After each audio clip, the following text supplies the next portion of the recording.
श्री हरि मुझ पर अपनी कृपा बनाए रखना, मेरा मन सदा ही अपने चरणों में लगाए रखना। कार्तिक मास महात्म्य कथा अध्याय 6।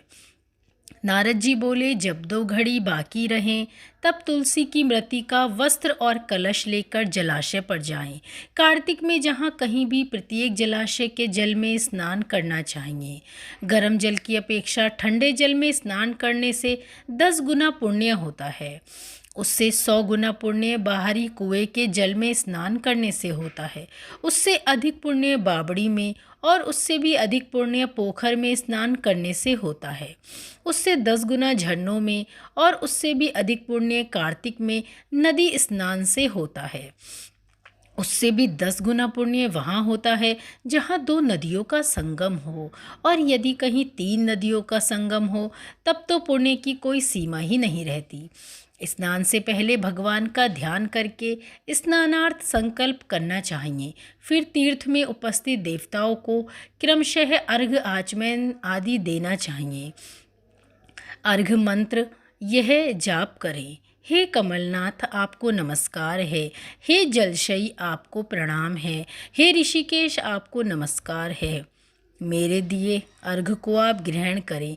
बैकुंठ, प्रयाग तथा बद्रीनाथ में जहाँ कहीं भगवान विष्णु गए वहाँ उन्होंने 3 प्रकार के पांव रखे थे।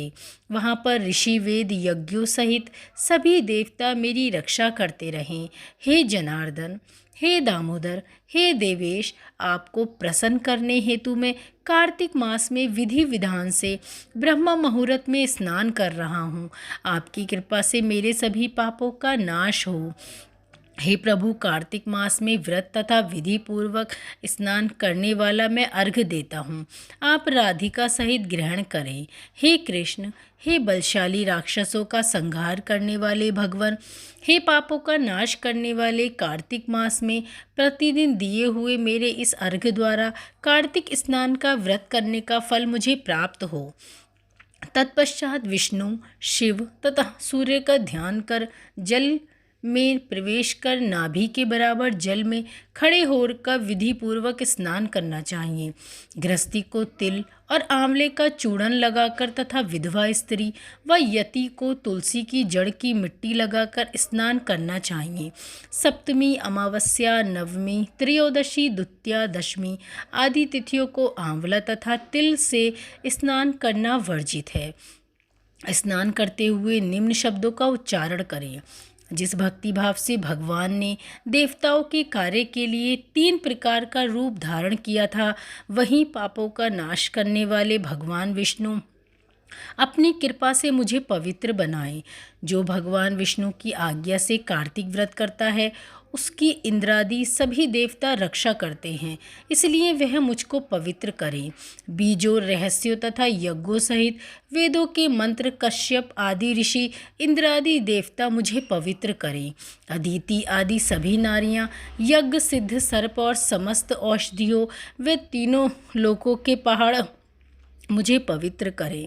इस प्रकार कहकर स्नान करने के बाद मनुष्य को हाथ में पवित्री धारण करके देवता, ऋषि, मनुष्य तथा पितरों का विधि पूर्वक तर्पण करना चाहिए। तर्पण करते समय तर्पण में जितने तिल रहते हैं उतने वर्ष पर्यंत व्रती के पितृगण स्वर्ग में वास करते हैं। उसके बाद व्रती को जल से निकलकर शुद्ध वस्त्र धारण करने चाहिए। सभी तीर्थों के सारे कार्यों से निवृत्त होकर पुनः भगवान विष्णु का पूजन करना चाहिए। सभी तीर्थों के सारे देवताओं का स्मरण करके भक्ति पूर्वक सावधान होकर चंदन, फूल और फलों के साथ भगवान विष्णु को अर्घ देना चाहिए। अर्घ मंत्र का जाप करें। मैंने पवित्र कार्तिक मास में स्नान किया है। हे विष्णु, राधा के साथ आप मेरे दिए अर्घ को ग्रहण करें। तत्पश्चात चंदन, फूल और तांबुल आदि से वेदपाठी ब्राह्मणों का श्रद्धापूर्वक पूजन करें और बारंबार नमस्कार करें।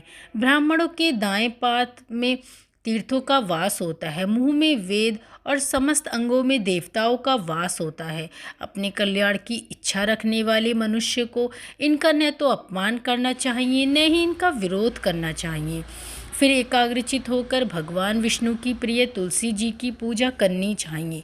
उनकी परिक्रमा करके उनको प्रणाम करना चाहिए। हे देवी, हे तुलसी, देवताओं ने ही प्राचीन काल से तुम्हारा निर्माण किया है और ऋषियों ने तुम्हारी पूजा की है।